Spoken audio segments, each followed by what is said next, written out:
Будущее сегодня уже не представляется без передовых технологий, без сверхскоростных информационных ресурсов, без всего того, что, например, в мою молодость мы могли только читать в книгах и научно-популярных журналах. Говорят, это будущее уже настало, только вот где находимся мы в этом информационно-технологическом будущем? Об этом пойдет речь в нашем откровенном разговоре в программе «Гуартыла». Добрый вечер.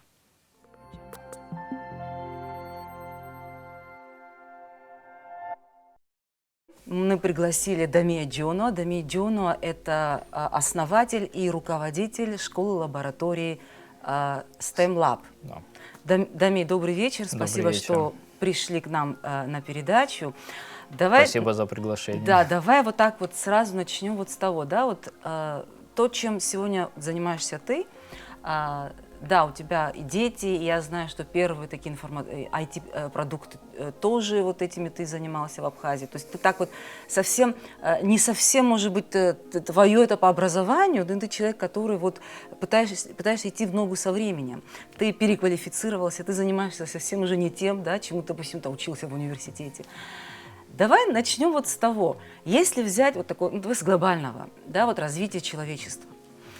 Если вообще брать всю историю его развития, то как развивается человечество в последние, ну не знаю, 10, ну может быть 20 лет, насколько это соизмеримо с тем, как оно развивалось вообще до. Сотни тысяч лет, если да, ну, И как нам вот с этим, вот, с нашими вот этими проблемами идти еще и в ногу с вот этими вот скоростями? Ну да, мы вообще живем в очень удивительное время, чтобы хорошо визуализировать это вот в своей голове, то, что происходит вообще, потому что мы привыкаем к будням и вот, ну, не замечаем какие-то изменения. Я обычно делаю такой мысленный эксперимент. Да? Вот давайте вместе попробуем провести этот мысленный эксперимент. Представим, что у нас есть машина времени, и мы можем отправиться там, в прошлое на 250-300 лет. Допустим, мы с вами отправились в 1750 год. Ну, чтобы напомнить, это те времена, когда дальняя связь означала громко кричать, это когда топливом для транспорта являлось сено и так далее, то есть не было электричества. То есть мы оттуда взяли человека и, допустим, прямо сюда, в эту студию, переместили человека с того времени. Я представляю его ужас, да, то есть и его удивление, насколько изменился этот мир, да, то есть даже одно включение света по щелчку на клавиши, да, для него будет это уже Это человек, который жил 200 лет назад, да? Это 250-300 лет примерно назад. Вот представь себе, что мы с ним выйдем на улицу, покажем ему вот наш современный мир, когда он увидит эти блестящие обтекаемые автомобили, которые движутся с невероятной для него скоростью, когда он увидит, не знаю, вообще, в принципе, город, как он изменился, когда он увидит там, наши смартфоны, которые позволят ему там, условно там, прослушать симфонию, которая была записана в его времена, да, там, или не знаю, поговорить с человеком на другом конце планеты. И если мы его окончательно захотим добить, то расскажем ему про МКС, про там, ядерные реакторы, про искусственный интеллект. Да, сумасшедшие просто изменения произошли за все это время. И когда он это все услышит, я думаю, что степень его удивления будет настолько сильной, что я бы даже сказал смертельная. Да? То есть условно назовем вот эту вот всю степень удивления, да, как смертельная доза удивления. Ну, просто такой термин сделаем, чтобы легче было дальше объяснять. А теперь представь себе, что мы его вернули назад, в его время, и он захочет провести такой же эксперимент со своим предшественником и отправиться еще на 250 лет назад, 1500 год, да? Вот. Ну и притащил к себе в свое время. Ну, конечно, человек будет удивлен какими-то элементами, там, например, какие-то открытия в астрономии, физике, там, в химии. Есть, изменилась политическая карта мира за это время. Но в целом быт, жизнь, она особо не отличается, да, то есть он скажет, ну да, круто, конечно, но чем ты меня тут удивишь, особо ничего не изменилось. И чтобы его предшественник получил смертельную дозу удивления, ему надо отправиться не на 250 лет назад, а на 2000 лет назад.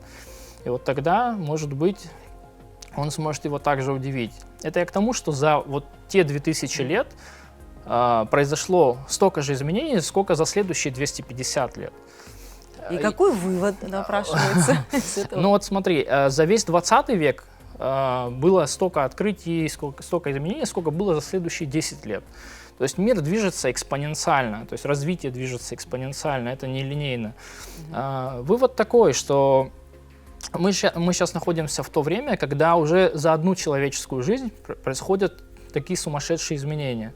То есть если, например, наши родители, там, их родители, вообще все человечество, да, то есть они могли отслеживать свою историю, да, то есть и могли прогнозировать будущее, то мы сейчас находимся на таком этапе, когда уже прогнозировать будущее становится невозможным, потому что происходят просто сумасшедшие изменения, которые невозможно предсказать.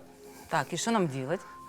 Хороший вопрос. То есть, если мы не можем опираться на тот опыт, который был, я не знаю, да, даже это 10-20 вообще лет все назад. правила. То есть это, например, в образовании, да, то есть, представляешь, сколько всего ежедневно, сколько открытий ежедневно происходит.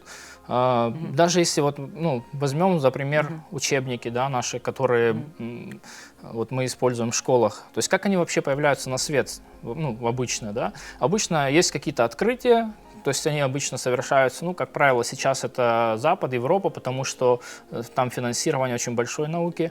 Эти открытия публикуются в научном журнале, спустя какое-то время там, их переведут на русский язык, кто-то из русских ученых ознакомится с этим материалом, спустя еще какое-то время, возможно, ему выпадет написать там, учебник, возможно, он его напишет, возможно, его одобрят, возможно, он там, будет издан, рано или поздно он попадет в Абхазию, и вот спустя там, десятки лет, да, то есть мы начинаем изучать только то, что было открыто там, давно.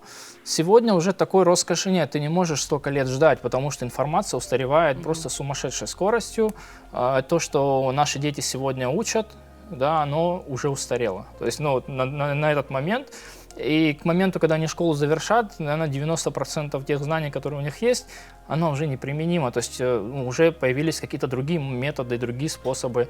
И это не только в Абхазии, то есть это во всем мире такая ситуация. Абхазия тут в еще худшем положении в данном случае, но это общая тенденция мировая. И в такой ситуации возникает вопрос, а что делать тогда? Чему учить детей? Чему вообще, как быть? Самое главное, что в этой ситуации не только где-то тут взрослым надо учиться. Само собой, да, появляются новые тенденции. То есть первое, очевидно, что надо теперь учиться всю жизнь. То есть нельзя однажды, научившись чему-либо, всю жизнь работать по этой профессии, как вот делали наши предки, родители. Да. Даже родители. Да. Даже родители, согласен. И теперь надо учиться постоянно. То есть такое lifelong learning, называется. То есть учись всю жизнь. Да, обучение на протяжении всей жизни. Это одна тенденция. Вторая – это из-за того, что знания устаревают достаточно быстро, и никто не знает, чему учить, основной упор начали делать не на знания, а на навыки. Потому что это то, что позволит им приспособиться к тому изменчивому миру, который ждет наших детей. И, есть такое, вот до меня выступала Инна Барчин, она говорила про вот все эти, я не буду далеко в это углубляться, я просто скажу, что 4К, про которые она говорила, да, это коммуникация, коллаборация, креативное мышление и критическое мышление. Это те 4 навыка, в которых на самом деле там много всего еще входит, которые позволят нашим детям адаптироваться к тому будущему, которое им предстоит. Смотри, сейчас вообще очень много разговоров, споров о том, что да, говорят, что школа знаний, она уже все устарела, она отходит, и на ее смену приходит школа навыков. Как можно, я даже себе не представляю, как можно вообще полностью отбросить знания и только рассчитывать на то, что все, что любое, сегодня тебе понадобилось, ты посмотрел в телефоне, завтра ты про это уже забыл. Самое главное, ты умеешь это находить и забывать, то есть умеешь это использовать. То есть что останется от человека? Ведь человек – это все-таки сосуд, который нужно заполнять. Ты понимаешь, о чем я говорю? Я понимаю, да. Хотим мы или не хотим, мир меняется, и нам просто придется к этому адаптироваться. Проблема номер один – это то, что объем информации увеличивается ежедневно даже, да, в разы. И нам нужно как-то, ну, невозможно этому всему уже научиться, то есть его так много, в смысле этого объема информации так много, что невозможно это все запомнить. На смену, ну, вот, энциклопедические знания мы отдаем как бы компьютеру, там, телефону и так далее. Ты можешь сказать, там, окей, Google, там, как будет это, и вот раз ты уже получил информацию. Именно поэтому, кстати, в школах вот, ну, это сопротивление детей возникает вот тому стандартному процессу обучения, потому что им непонятно, для чего это учить, если они могут раз-два и получить эту информацию. Взамен вот как раз вот эти все навыки, которые позволяют ему быстро найти эту информацию, научиться работать в команде, потому что в одиночку уже сделать ничего невозможно, анализировать вот критическое мышление, что такое, то есть возможность понять, это фейк или нет, то есть это настоящая информация или это кто-то придумал и, там, и тиражирует его. Ну, креативное мышление, ну, тоже все понятно, да, то есть любая работа, которая может быть рутинной, она легко автоматизируется, да, то есть тебе нужно быть креативным, чтобы тебя не автоматизировали, да, то есть в смысле твою работу не автоматизировали. Со всем этим сталкивается человечество, вот я могу на реальных примерах, где это уже происходит, и я думаю, каждый из нас уже это ощутил, может быть, просто не обращал внимания, но каждый из нас уже является, ну, как бы частичкой этого процесса. Например, Тинькофф Банк, который в Абхазию, кстати, уже довольно сильно Он пол Абхазии уже, да, пользуется услугами. Вот, ну, что такое Тинькофф Банк? Тинькофф Банк — это не классический банк, к которому мы привыкли, у которого там сотни и тысячи офисов по всей стране и так далее. У них нет вообще офисов. Это IT-компания, у которой, ну, есть информационный продукт, это мобильное приложение, и есть карта, да, то есть ты условно регистрируешься в мобильном приложении, тебе курьер приносит, отдает карточку, и все, ты уже как бы пользуешься их банком. При этом они экономят сумасшедшие средства за счет того, что у них нет офисов, да, представляешь, сколько стоит снять огромное количество офисов по всей стране, да, там, если надо, еще и в других странах, сколько нужно там охраны, сколько сотрудников там вот локального уровня. Все это им не нужно, потому что у них банк в телефоне находится. И конкурировать с таким банком становится очень тяжело, потому что, ну, другие несут вот эти расходы стандартные.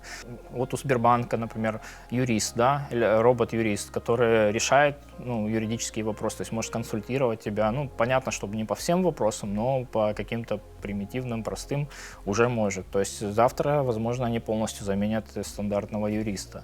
Есть автоматизация работы бухгалтеров, экономистов, да, и вообще все постепенно автоматизируется. Да, я понимаю, я это все представляю, понимаю, что это существует, какими-то вещами, вот, допустим, тот же там Тинькофф Банк или там Юбер, может, кто уже пользовался и знает, но тут вопрос в другом, как вот это все вяжется с той реальностью, которая есть у нас сегодня. Давай возвращаться. Что значит вяжется? Вот, уточни, пожалуйста. Вяжется с тем, что сегодня у нас столько проблем, да, когда мы пытаемся там латать все наши дыры, не знаю, везде, в экономике, в политике, в социальной сфере, когда, то есть ты считаешь, что надо уже думать об этом, о будущем, как? Ну, на самом деле уже немножко даже поздно об этом думать, надо очень торопиться, чтобы не остаться на обочине вот всего этого прогресса.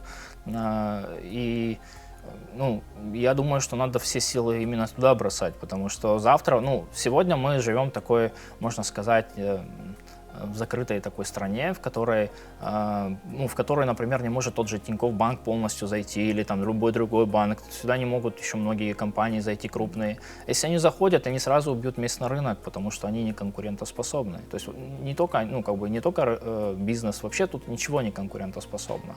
Нам надо быть готовым быть, да, и к этому мы тоже. Абсолютно не готовы, например, к полноценному признанию, потому что как только это произойдет, весь местный рынок будет уничтожен большими компаниями, и с этим мы ничего сделать не сможем. Ну, к этому нужно быть готовым. Как к этому быть готовым? Наверное, такой вопрос возникает, да, то есть что надо сделать, чтобы, ну, было, ну, еще есть какие-то варианты, которыми можно воспользоваться. И все опирается в образование, да? Однозначно, это образование. Ну, не только образование, там смесь многих шагов, да, там. Ну, в первую очередь, конечно, это образование, то есть нужно постараться IT-образование поднять на высокий уровень, потому что IT сегодня это же не профессия, это часть любой профессии, любой профессии будущего и даже настоящего. Я не представляю себе ни одну профессию, где вот там через 10-15 лет не будет присутствовать IT-элемент. Каждый ребенок должен, помимо того, что хорошо владеть компьютером, да, то есть он должен знать какие-то вот базовые вещи. Вот, ну, ты, конечно, первый шаг, я как понимаю, ты к этому сделал, как раз создал эту вот школу. Мы сейчас об этом как раз будем говорить, но прежде я хочу все-таки тебя спросить. Вот ты считаешь, что все-таки то образование, которое научило нас, да, то есть оно полностью устарело, вот все, надо его вот прямо вот вынести? Ну, устарело, да. Ну, даже не само образование, я бы сказал. То есть, ну, законы физики не меняются, законы там, они не меняются. Меняются подходы, меняются методики.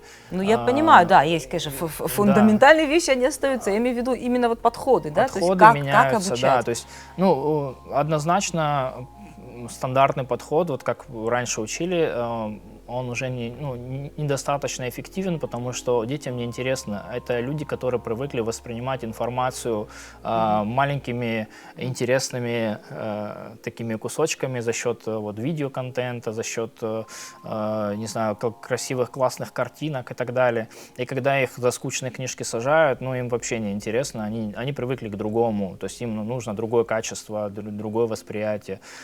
Их, ну, сам процесс обучения, он должен быть и графицированным, чтобы вот им нравилось участвовать в этом процессе. Он должен быть проектным, на мой взгляд. Ну, то есть это тоже общая тенденция, когда ребята понимают, для чего они что-то учат. Я правильно тебя понимаю, что сколько бы мы ни говорили, насколько там хорошо классическое образование, что все мы вышли там из советских школ, и там что-то из нас получилось, что сегодня времена совершенно другие, дети совершенно другие, то есть и учить их вот так вот по-классически уже не получится. Да, не получится. Ну, это будет неэффективно, я бы сказал. Получится, но будет неэффективно. Они будут неконкурентоспособны, эти дети. И это одна из моих вот, ну, главных проблем. То есть у меня тоже 2 детей растет, и мне очень хочется, чтобы эти дети были конкурентоспособны в этом мире. И сегодня вот ну, то, что предлагает вот, система образования Абхазии, я понимаю, что она это недостаточный уровень для того, чтобы они смогли трудоустроиться в будущем. Либо мне надо будет их по всем преподавателям еще дополнительно таскать, чтобы они чему-то еще научились. Ну, то есть, ну, в принципе, так и происходит сейчас. Наверное, все родители дополнительно еще занимаются, потому что они чувствуют, что уровня недостаточно, а все дальше только будет хуже. И с этим надо срочно что-то делать. Ну, как бы вот одна проблема. Да, ну что-то ты, кстати, в этом направлении сделал. И сейчас у нас есть сюжет, и мы посмотрим. Вот у нас есть небольшой ролик о твоей школе, лаборатории.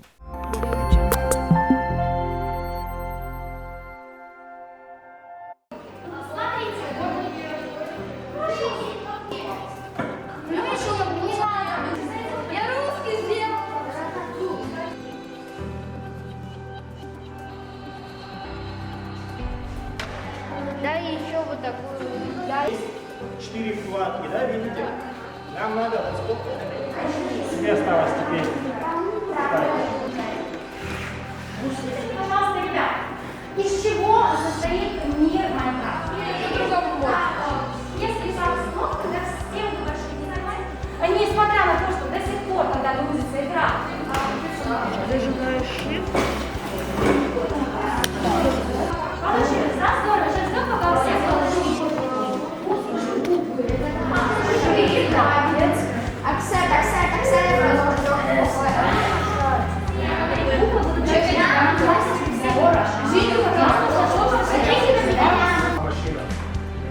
Okay, 3D first, then we do the 3D model. For mix software, Toyota? How long does it take for you? In Russian? Movies, кинотеатр.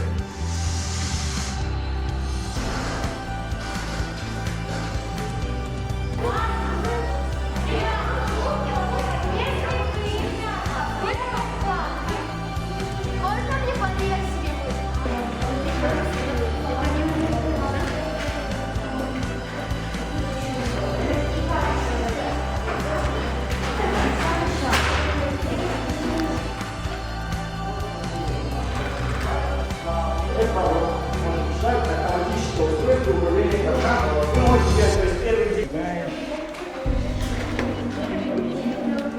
Я вижу, не совпали. Вот отсюда.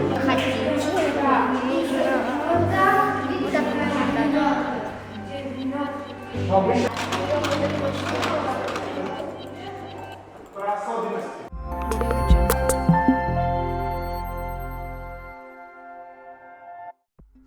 Ну что, я как понимаю, отбоя нет, да, от детей? Всё- Желающих на самом деле очень много. Вообще немножечко расскажу про историю. Да, там, конечно, это нашей интересно, школы. да. Почему ты все-таки решил, да, вот как ты к этому пришел, что это надо создавать? И кто Ну, тебе на самом помог? деле я столкнулся сам с этой проблемой. У меня была компания, которая занималась разработкой ну, там, сайтов, и мы постоянно были в поисках программистов, которых ну, не найдешь днем с огнем. Мы решили их обучать. То есть это был наш первый шаг, и постепенно весь этот процесс перерос в то, что мы задумались, а давайте откроем школу. Вот, в 2018 году при поддержке благотворительного фонда Амшра вот, мы запустили нашу школу. Это был класс из 10 компьютеров, нам училось 70 человек. Это было 4 курса, это программирование, робототехника, 3D-моделирование и графический дизайн. Ну, довольно скоро мы столкнулись с тем, что ну, просто желающих стало так много, мы не могли их просто столько принять, и нам нужно было расширяться. Вот спустя там год, даже 2 года, вот мы расширились, нас уже спонсировал и до сих пор спонсирует Аквафон. Вот. На сегодняшний момент у нас единовременно учится 330 человек, у нас 16 разных предметов, команда состоит из 22 человек. То есть, У вас все школьники? Дети. Да, мы пока только со школьниками работаем. И, ну, на мой взгляд, довольно быстрый прогресс, потому что ну, в Абхазии вообще IT-тематика ну, не была известна, да, то есть за эти 3 года я вижу довольно большой интерес детей, и на самом деле это классный знак, потому что то, о чем мы говорим, что вот, ну, то есть спрос на IT-образование, он есть, надо просто помочь этому процессу. И, на мой взгляд, в каждой школе, вот, ну, по крайней мере, вот мы за это время тоже бывали и в Беларуси, в Минске, в смысле, в Минске были, в Армении были, ну, в России были, да, много где, в Киргизии были, то есть везде посмотрели, как что устроено. Мы видим, что в школах детей начинают обучать программированию чуть ли не с 1 класса, что, ну, то есть там образование уже, в принципе, другое. Ну, оно, конечно, не такое, какое бы я вообще в идеале видел, но уже сильно отличается от того, что есть у нас. Скажи, пожалуйста, то есть вы занимаетесь тем, чем, в принципе, в современных, да, таких школах должны заниматься именно в школах? Ну нет, мы чуть-чуть больше делаем, то есть в школах, наверное, все это не нужно, потому что у нас уже идут какие-то более узкие специализации. Вообще цель всей нашей школы — это профориентирование, то есть мы хотим показать детям разные профессии, чтобы они смогли, вот там у нас все курсы по 3 месяца, чтобы они могли попробовать вот себя, там 3 месяца он попробовал себя дизайнером, не понравилось, окей, вот программист, другое, третье, то есть он должен найти себя. И вот когда он поймет, что вот классно, вот это мое, во-первых, он будет счастлив, да, потому что он будет ходить на работу и будет счастлив, он не потеряет зря время, как я, например, да, то есть я заканчивал международные отношения, и ну, программирование это было мое хобби, и вот как-то это потом где-то на 4-м курсе я понял, что ну, это не, ну, международные отношения не мое, и вот, ну, то есть это тоже время потерянное, я считаю. Но тут, кстати, возникает одна проблема, с которой мы пока еще не смогли, в общем, разобраться. Проблема в том, что дети, которые у нас отучились, они вроде как уже какими-то базами обладают, но дальше им развиваться некуда. То есть наш вуз не представляет никаких вот программ, ну, не предоставляет никаких программ, чтобы они могли развиться дальше. И у них есть выбор. Либо выбрать какую-то другую профессию, то есть оставив свою там, мечту, либо уехать в Россию. И с довольно большой вероятностью они на выходе из вуза уже сразу получат профессию, их заберут там работать. Ну, есть такая большая вероятность, потому что в России тоже очень большой кадровый голод именно в IT-сфере. Вот недавно к нам ребята из Крыма обратились, говорят, что Сбербанк тут пылесосит всех айтишников, ну, то есть они прям всех, кого есть, у них отбирают за Сметают счет всё, больших да? зарплат. И, ну, то есть нам нужны новые кадры, их нет на рынке, и где их брать? Вот, может, ребята, у вас они есть, да, там мы готовы удаленно им работу предоставить и так далее. То есть, ну, вот такими предложениями к нам вот периодически начали приходить, и мы понимаем, что спрос только увеличивается, и ну, сотрудников новых не появляется, то есть вузы не справляются с таким объемом. И это одна из проблем, потому что, ну, получается, все, что мы делаем, будет зря, если эти ребята останутся там, то есть если они не смогут применить свои знания во благо страны, ну, либо если они выберут другую профессию и, как бы, опять же, не смогут себя реализовать в этом направлении. И нужен следующий этап, который... Ну, в первую очередь, что нужно, чтобы стать, например, классным программистом, ну, помимо того, что ты там отучился, ну, учеба это, я думаю, 5, 7, 10, может быть, максимум. Все остальное это практика. У тебя должно быть много-много практики для того, чтобы ты всему этому научился. Нужно создавать такие места и такие проекты, в которых дети, ну, или уже не дети, будут участвовать, нарабатывать себе портфолио, дополнительный опыт получат. И это, ну, как бы одно из направлений, с которым мы вот сейчас занимаемся. То есть мы хотим создать такое место. Второе. Есть очень много взрослых, которые, ну, какое-то время поработав, понимают, что они занимаются не тем, чем им хотелось бы, и хотели бы попробовать себя там в чем-то другом, вот, в IT-направлении. И нужно для них тоже условия создавать. То есть создавать центр переквалификации, так сказать. Вот, например, мы в Минске находились в парке высоких технологий, у них прям есть центр переквалификации, куда любой человек приходит, и условно через полгода он уходит уже с другой профессией и зарабатывает уже там... Другой с любой, или это имеется в Ну, виду нет, все не с любой. IT-профессии? За 6 месяцев не с любой. То есть если говорить о 6 месяцах, это может быть тестировщик, это может быть там графический дизайнер, там, ну, какие-то профессии, которым легче научиться, ну, то есть по времени меньше нужно.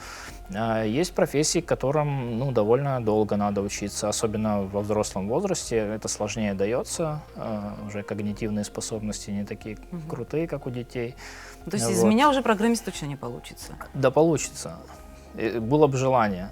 То есть на самом деле это вот от мотивации очень много зависит. Но, конечно, придется намного сложнее, чем ребенку. А ребенку прям, я не знаю, у нас вообще очень талантливые дети. Я вот смотрю и мне иногда не верится, как можно за такой короткий промежуток времени всему этому научиться. Мы даже эксперимент проводили, мы брали одну взрослую группу, и вот взрослая группа в 3 раза медленнее двигалась, чем дети. То есть это вот, да, а условия были одинаковые для... Абсолютно одинаковая программа, все одинаково.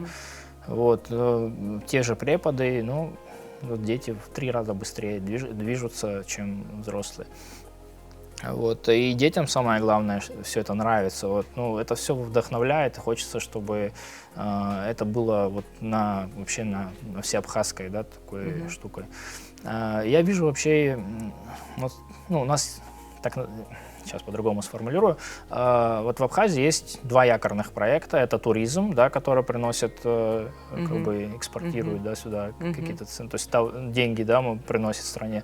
И там, возможно, сельское хозяйство немножечко, да, там, ну, за счет там экспорта там мандарин, вина там и так далее. Это то, на что мы сейчас. Это то, что приносит, ну, деньги в страну. Но а есть что-то еще, что можешь предложить? Да, я считаю, что IT может стать 3-м якорным проектом, который, кстати говоря, будет более устойчивым, в отличие от 2 вот этих названных мной. Потому что, ну, может быть, не урожай, да, там, может быть, там, не знаю, экспорт будет недоступен из-за каких-то политических ситуаций. Если говорить о туризме, вот там ковид, например, как мог отразиться и так далее. То есть какие-то ситуации, которые могут помешать заработать в стране денег. В отличие от IT, то есть в IT, ну, если у тебя появляется... Я уже думала, ты майнинг предложишь. Нет, майнинг я не буду предлагать. Я предлагаю обучить людей, и эти люди могут зарабатывать на мировом рынке достаточно большие деньги. Вот, например, недавно вот мы в школе проводили конференцию с одним сотрудником Гугла, то есть там дети ему задавали вопросы, он отвечал. И, не знаю, ты видела их удивление, когда он сказал, какие у него зарплаты, они что? У него $7000 – это базовая зарплата, и еще столько же обычно он в качестве бонусов Скажи, получает. а детей это все-таки такая мотивация, глаза загораются, да, когда слышат, Ну, в том числе, ну, есть те, которым это не так важно, а есть которым вот финансовый вопрос тоже очень важен. Ну, на самом деле, для чего мы учимся, да? Зачем лукавить, в принципе, это важно всем. Это очень важно, потому что нам надо содержать свою семью, там, не знаю, как-то. Ну, представь себе, что, ну, вот есть такие зарплаты, да, вот, и ну, понятно, что в Абхазию такие зарплаты платить не будут, как удаленным сотрудникам, потому что это не имеет смысла. Обычно нанимают вот такие страны, как там Белоруссия, там Абхазия или там Россия. Или... То есть, потому что там зарплаты более низкие, и они платят эти деньги в эти страны, чтобы те изготовили им нужное программное обеспечение. Так, ты говорила, как о якорном проекте, какая выгода государству все-таки? Очень простая, это дает мультипликативный эффект, у тебя народ богатеет. Вот в Беларуси, например, все айтишники довольно богатые. Там есть бары, в которые ходят только айтишники, потому что там дорого. Там любая девушка мечтает выйти замуж за айтишника, потому что они все богатые. Так как у нас очень ограниченное время вот в рамках этой передачи, я не буду это рассказывать, потому что если не до конца объяснить, то может показаться, что это какая-то фантастика, и это невозможно. А там, ну, если детально разобрать, то это все возможно, и это довольно просто, ну, на мой взгляд. Так, а что для этого нужно тогда? Хорошо, я не буду детально тебя спрашивать, что это и как это. Что для этого нужно? Я тебе верю, я тебе доверяю, вот ты говоришь, что это хорошо, это может принести пользу нам, государству и так далее. И ты говоришь, это не так сложно. Это не так сложно, да. Тем более вот, ну, у нас уже небольшая команда, ну, там 20 человек сложилась. Я понимаю, что это вот, ну, наверное, самые крутые ребята, которые здесь есть. И когда их видишь, ты вдохновляешься и понимаешь, что вообще все возможно. Что для этого нужно? Для этого нужно много работать и это все сделать. Ну, конечно, нужны инвестиции, которые нужно будет привлекать. Чтобы привлечь инвестиции, нужно тщательно проработать проекты. То есть мы в процессе все это делаем сейчас. Думаем и в том числе над онлайн-образованием, да, потому что, ну, сегодня это один из трендов. То есть имею в виду, что мы можем создавать продукт, который будет покупать не в Абхазии, а где-нибудь там за пределами Абхазии и так далее. Такую сейчас ты фразу произнес, потому что 90% моих гостей, это, ты же понимаешь, это педагоги, директора школы, люди, которые работают сегодня в школах. И от слова онлайн-образование у них просто волосы дыбом встают. Потому что то онлайн-образование, которое здесь получилось, я считаю, что, ну, это было вообще неправильно сделано. Ну, то есть оно может быть намного эффективнее. Когда есть попытка перенести обычный офлайн урок в онлайн-формат, ну, не всегда все хорошо получается. Онлайн — это вообще, ну, отдельная история, там очень конкурентный рынок, и люди борются там уже совсем на другом уровне. Ну, есть очень много плохих примеров, да, то есть в интернете огромное количество всяких уроков, которые, между прочим, тоже покупает кто-то, но очень немного и классных проектов, на которые вот мы стараемся равняться и к которым мы пытаемся прийти, да, то есть конкурировать именно с этими. Ну, здорово, если у нас получится, но это, правда, сложная задача. А вот что касается вот этого третьего якорного проекта, про который мы с тобой вот проговорили немножечко, ну, я могу это как отдельно, как-то, ну, не знаю, может быть, другой раз или, может, другой передаче, не знаю, но это прям займет, наверное, как минимум полчаса, потому что Хорошо.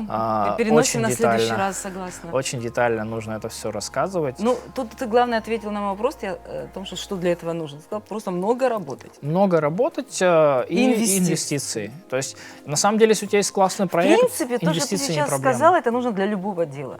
Да, да, я не вижу проблем. Ничего нового ты на самом деле не открыл. Я согласен. Но главное, чтобы нам всем, да, найти это понимание, что нам нужно именно вот это, да. Ну, я думаю, что и вам придется в этом направлении работать, чтобы люди все-таки это поняли, и общество тоже, и приняло это. Иначе, ну, на самом деле... Иначе что? Иначе мы останемся на обочине. На обочине однозначно останемся, если мы вот прям сегодня, может, даже вчера надо было это все сделать, но нужно очень-очень сильно стараться, чтобы вот Абхазия куда-то вот смогла выбраться.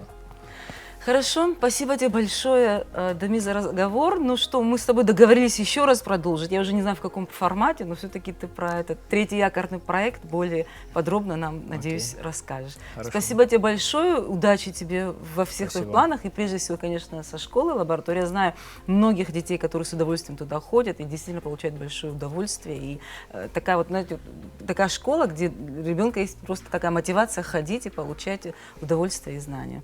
Спасибо большое. Спасибо Мы вам. продолжим разговоры об образовании. До следующей встречи. Спасибо всем, кто слушал. До свидания.